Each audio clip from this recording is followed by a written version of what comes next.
Hello नमस्कार दोस्तों, स्वागत है आप सभी का आपका अपना प्यारा सा यूट्यूब चैनल क्रांति एजुकेशन पॉइंट पर।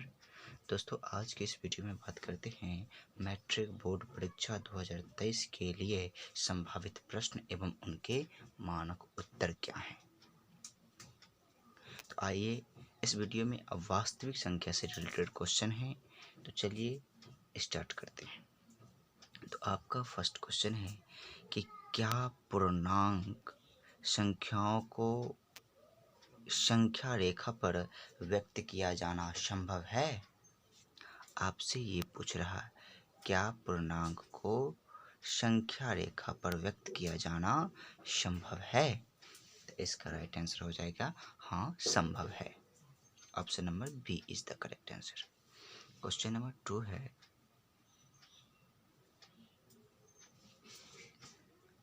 प्राकृतिक संख्याओं के संग्रह में शून्य समेत ऋण संख्याओं को शामिल किया जाए तो यह कौन सी संख्या होगी।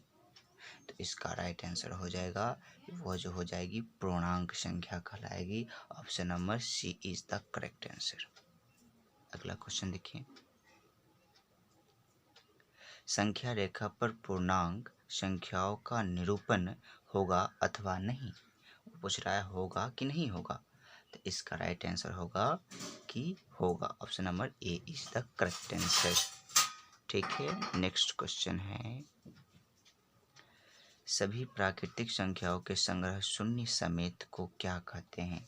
अगर संग्रह है तो उनके शून्य समेत को क्या कहेंगे। तो उसको कहेंगे पूर्ण संख्या। Option number A is the correct answer. अगला क्वेश्चन है,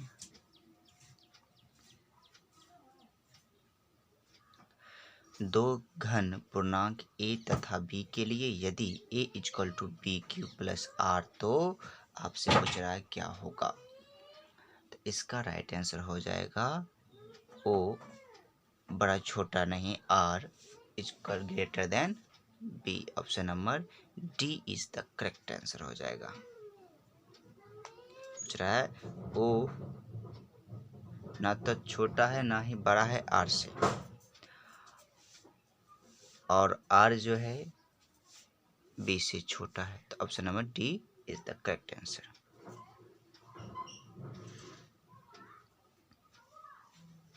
क्वेश्चन नंबर 6 है,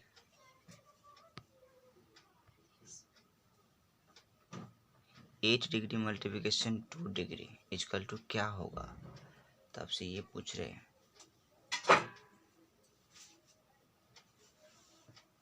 तो उसका राइट आंसर हो जाए इक्वल टू 1 निकल के आएगा। Option number B is the correct answer. आगे चलिए, यूक्लिड विभाजन से कुछ प्रश्न हैं।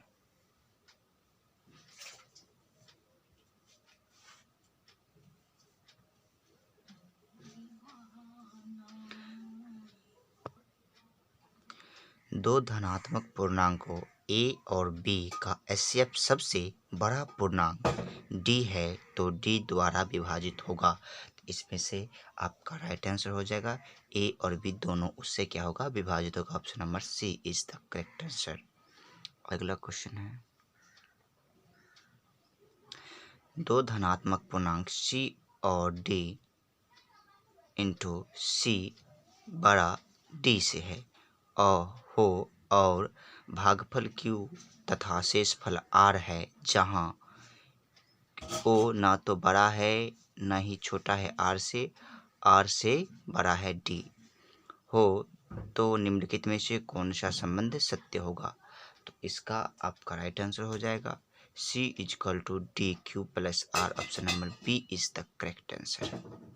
अगला क्वेश्चन देखिए, दो धनात्मक पूर्णांक c और d इंटू c बड़ा d से, तो इसका HCF क्या होगा। अगर शेषफल r इक्वल टू 0 हो तो आपको निकालना है। तो इसका राइट आंसर हो जाएगा आपको option number A is the correct answer. इसका डी हो जाएंगे। क्वेश्चन नंबर नेक्स्ट, दो धनात्मक पूर्णांक c और d इंटू c बड़ा d से और r नॉट डिफाइंड 0 हो तो HCF सी डी कितने यानी के बराबर होगा। तो कितने के बराबर होगा। ऑप्शन नंबर इसका ए हो जाएंगे, HCF डी और आर के बराबर होंगे। Option number A is the correct answer इसका हो जाएगा। क्वेश्चन नंबर नेक्स्ट है,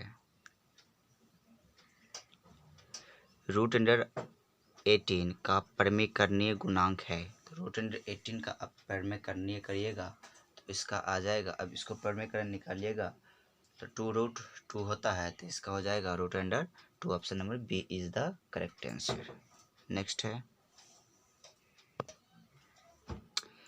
परिमेय संख्या को p/q के रूप में व्यक्त किया जा सकता है जबकि q नॉट डिफाइंड 0 होगा। इसका राइट आंसर हो जाएगा ऑप्शन नंबर ए, नहीं, ऑप्शन नंबर ए। नेक्स्ट क्वेश्चन है, निम्नलिखित में से असत्य कथन पहचानिए, इनमें कौन सा कथन असत्य है। इसका राइट आंसर हो जाएगा बी, सभी परिमेय संख्याओं का व्युत्क्रम अपरिमेय संख्याओं प्राप्त होता है। तो option number B is the correct answer.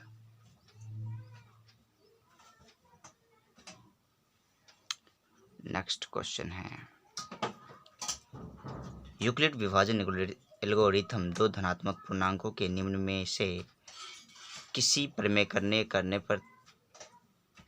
करने की तकनीक है। तो मौसो की, तो option number B is the 14 का करेक्ट आंसर हो जाएगा। आगे चलिए, यदि m एक धनात्मक पूर्णांक है तो धनात्मक विषम पूर्णांक का रूप होगा। क्या होगा धनात्मक विषम पूर्णांक का रूप? तो इसका करेक्ट आंसर हो जाएगा C, 4m+1। Option number C is the correct answer. Question number next, अगर पूर्णांक b यानी a पूर्णांक से पूर्णतः विभाजित है, अगर कहता है कि अगर पूर्णांक b जो है a से पूर्णतः विभाजित है तो b को a का क्या कहा जाएगा? b को a का क्या कहा जाएगा? तो उसको कहा जाएगा भाज्य। Option number A is the correct answer. Question number next है, क्या 0 किसी पूर्णांक को विभाजित करता है? Option number B is the correct, नहीं, तो option number B is the correct answer.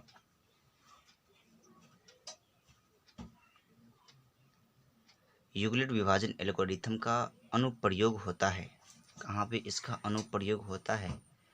तो इसका राइट आंसर हो जाएगा बी, दो धनात्मक पूर्णांकों के मौसन निकालने में। क्वेश्चन नंबर 19 है, धनात्मक विषम पूर्णांक किस रूप का होता है? तो धनात्मक विषम पूर्णांक किस रूप का होता है? तो इसका राइट आंसर हो जाएगा डी, 2q+1 रूप का होता है जहाँ q धनात्मक पूर्णांक होता है। यहाँ पे नहीं दिखा, देख लो, 2q+1 रूप का होता है जहाँ जो q होता है वो क्या होता है? एक धनात्मक पूर्णांक होता है। Option number D is the correct answer 19 का। नेक्स्ट है, प्रत्येक धनात्मक विषम पूर्णांक किस रूप का होता है? तो प्रत्येक धनात्मक पूर्णांक जो होता है वो किस रूप का होता है? तो इसका राइट आंसर हो जाएगा सी, 2q रूप का होता है जहाँ q धनात्मक पूर्णांक होता है। Option number C is the correct answer. Next question number 21 है, यूक्लिड विभाजन एल्गोरिथम किन पूर्णांकों के लिए लागू किया जाता है? ये जो यूक्लिड विभाजन का जो प्रयोग होता है वो किन पूर्णांकों के लिए लागू किया जाता है? तो इसका राइट आंसर हो जाएगा ए, 0 को छोड़कर सभी पूर्णांकों के लिए ये लागू किया जाता है। Option number A is the correct answer. 0 को छोड़कर सभी पूर्णांकों के लिए वो जो है लागू किया जाता है। क्वेश्चन नंबर 22 है, यूक्लिड विभाजन प्रमेय का किन पूर्णांकों के लिए संभव है? तो इसका राइट आंसर हो जाएगा केवल धनात्मक पूर्णांकों के लिए वही संभव होता है। Option number A is the correct answer. Next है, अंकगणितीय के आधारभूत परिमेयकरण के आधार पर यहाँ से क्वेश्चन अधिक पूछे जाते हैं, तो इसको देख ही लेना, हर एक बार रिपीटेड क्वेश्चन हुआ है। 23 क्वेश्चन है, निम्नलिखित में से कौन सा अभाज्य संख्या है? तो आपको 3-4 ऑप्शन दिए रहेंगे तो उसमें से आपको अभाज्य संख्या पहचानना होता है। तो इनमें से कौन सी अभाज्य संख्या है? तो इसका राइट आंसर हो जाएगा ऑप्शन नंबर सी, 41। अभाज्य संख्या वो होता है जो खुद से कटता है, और ओनली 1 से कटता है, तो 1 से ही कटेगा 41, तो इसका राइट आंसर 1 सी हो जाएगा। और सबसे अब छोटी आभाज्य संख्या पूछे तो आपको हो जाएगा 2, यह ध्यान रखिएगा। क्वेश्चन नंबर 24 है, दो लगातार विषम संख्याओं का मौसा क्या होगा? तो दो लगातार विषम संख्याओं का जो मौसा होता है वो होता है आपको 1। Option number D is the correct answer. फिर 25 क्वेश्चन है, निम्नलिखित में से कौन सा अभाज्य संख्या है? तो निम्नलिखित में से कौन सा अभाज्य संख्या है? 15 अभाज्य संख्या है? हाँ, 3 से डिवाइडेड हो रहा है। 23 अभाज्य संख्या है? ये नहीं है, ये खुद से हो रहा है और किसी से नहीं होगा, तो इसका राइट आंसर हो जाएगा option number B is the correct answer. ठीक है।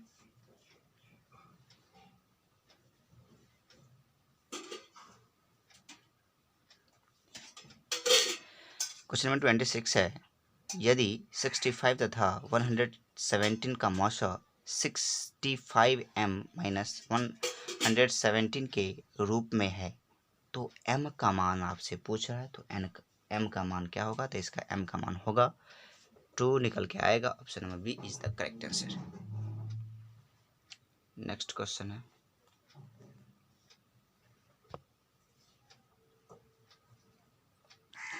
टू कॉमा 10 और 20 के लॉसो और मौसो का अनुपात होगा। 2, 10 और 20 का लॉसो मौसो अनुपात पूछ रहा है, तो इसका लॉसो और मौसो का जो अनुपात होगा निकल के आएगा और 10:1। Option number B is the correct answer इसका हो जाएगा। सबसे छोटी यानी भाज्य संख्या और सबसे छोटी आभाज्य संख्या का मौसो कितना होगा? तो इसका जो मौसो होगा वो निकल के आएगा 2।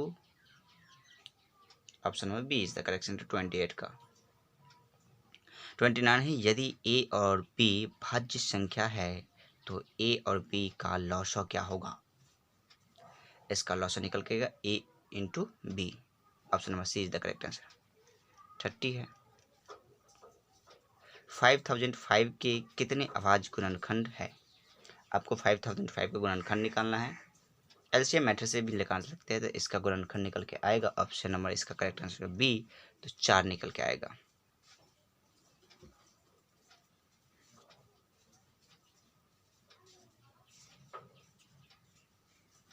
नेक्स्ट क्वेश्चन है, 6, 8 और 22 का लॉसो और मौसो का अनुपात है।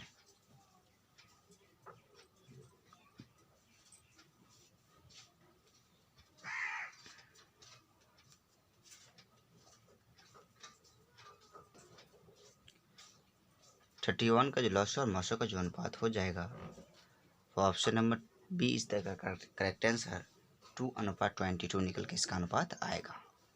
नेक्स्ट क्वेश्चन है, निम्नलिखित में से कौन सी अभाज्य संख्या है? वही पूछ रहा है कि कौन सी अभाज्य संख्या है। 27 ये अभाज्य संख्या है? नहीं है, क्योंकि ये कितना से डिवाइडेड, 3 से डिवाइडेड हो रहा है। 35 भी नहीं है, 13 है। इसका right answer option number C is the correct answer. दो परिमेय संख्याओं के बीच अधिकतम कितनी परिमेय संख्याओं हो सकती है? तो दो परिमेय संख्याओं के बीच जो है अनंत परिमेय संख्या हो सकती है। 33 का option number D is the correct answer. Next है, 47 से 379 में भाग देने पर यदि शेष 3 बचे तब आपका भागफल आपसे पूछ रहे हैं, तो इसका भागफल क्या होगा? तो इसका भागफल निकल के आएंगे कितना? तो इसका निकल के आएंगे 8। Option number B is the correct answer. ठीक है, चलिए अगला क्वेश्चन पे, सबसे छोटी अभाज्य संख्या कौन सी होती है? सबसे छोटी अभाज्य संख्या आपकी क्या होती है? आपको पता होगा सबसे छोटी अभाज्य संख्या मैंने बताया था कि 2 जो होता है सबसे छोटी अभाज्य संख्या होती है। Option number C is the correct answer. 36 number question है, अगर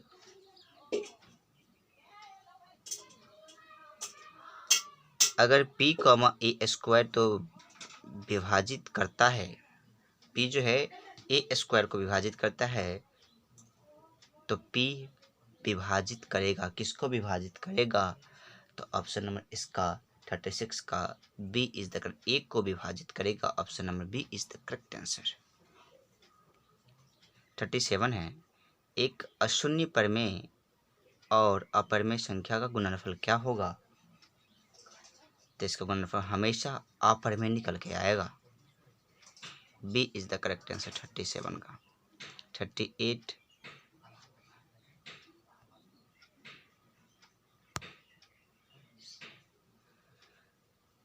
दो संख्याओं का गुणनफल 8670 है और उसका मौसम 17 है, तो उसका लॉसो पूछ रहा है, लॉसो क्या होगा? तो इसका लॉसो निकल के आएंगे 510। Option number D is the correct answer. शब्द की रिपीटेड क्वेश्चन है। यदि पूर्णांक m के लिए सम संख्या का रूप है, तो m से मान पूछ रहा है, तो ऑप्शन नंबर इसका हो जाएगा सी 2m। क्वेश्चन नंबर 40 है 144 के अभाज्य गुणनखंड में 2 का घातांक होगा। अगर आप 144 का घातांक निकालेंगे तो उसमें 2 का घातांक आपसे पूछ रहा है कि कितना इसका घातांक होगा, तो इसका राइट आंसर हो जाएगा 4 निकल के आएगा। Option number 4 C is the correct answer.